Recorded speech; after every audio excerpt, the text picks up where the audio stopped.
नमस्कार, माझं नाव डॉक्टर देविका देशमुख आणि मी संचालिका आहे केरळ आयुर्वेदिक क्लिनिक, विलेपार्ले पूर्व, मुंबई इथे. आजचा आपला टॉपिक आहे घरगुती उपायांनी पिंपल जातात का? माझ्याकडे खूप जणी येतात, एस्पेशली फिमेल्स, ज्या म्हणतात की खूप पिंपल्स येतात मॅडम, मला काहीतरी उपाय द्या की ज्याने माझे पटकन तर निघून जातील. त्याला मी म्हणते ओके, किती लवकर हवं आहे आपल्याला? 2 दिवसात निघून जातील. बरं, पहिलं म्हणजे आपण हे समजून घ्यावं की ह्याचं मूळ काय आहे. झोप झाली नसते किंवा खूप तेलकट पदार्थ खाल्ले गेलेले असतात किंवा फेसवरती न चालणारे प्रॉडक्ट्स वापरले गेले असतात. तर आपण या तिघांकडेही व्यवस्थित लक्ष दिलंच पाहिजे.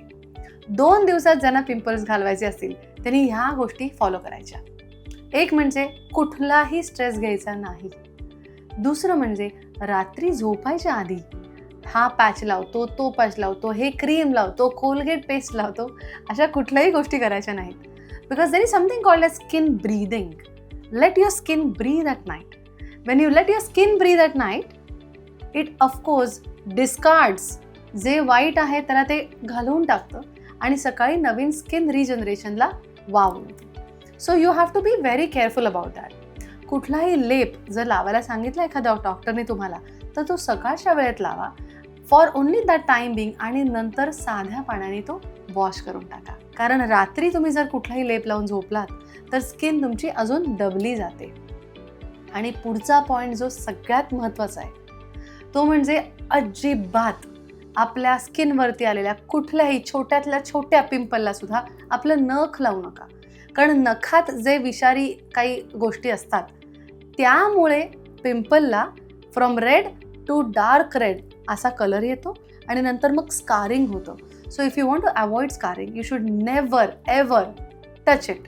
Don't go to touch it and don't give it attention. कारण आपण जसं म्हणतो, ज्याला खूप जास्त लक्ष देतो ते वाढतं.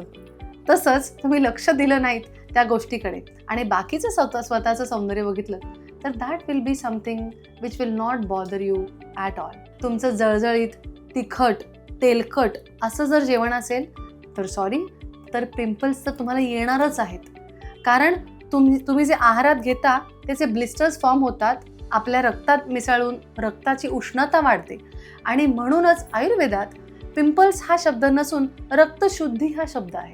कारण जेव्हा तुम्ही पिंपल्सचे केअर करता तेव्हा तुम्ही रक्ताची केअर करायला पाहिजेत, पित्ताची केअर केली पाहिजेत, हे आपण म्हणतो. त्यामुळे पित्तशामक आहार म्हणजे जसं की नारळ पाणी, मुलतानी मिट्टीचा लेप, गुलकंद, आवळा अशा चांगल्या गोष्टी जर तुम्ही खाल्ल्यात, कन्झ्युम केल्यात तर त्यांनी तुम्हाला पित्त शांत होईल तुमचं आणि रक्ताभिसरण वाढेल आणि रक्तशुद्धी व्हायला मदत होईल. त्यामुळे 2 दिवसात पिंपल्स घालवायचे असतील तर हे डेफिनेटली फॉलो करा आणि see the change in your skin. Thank you.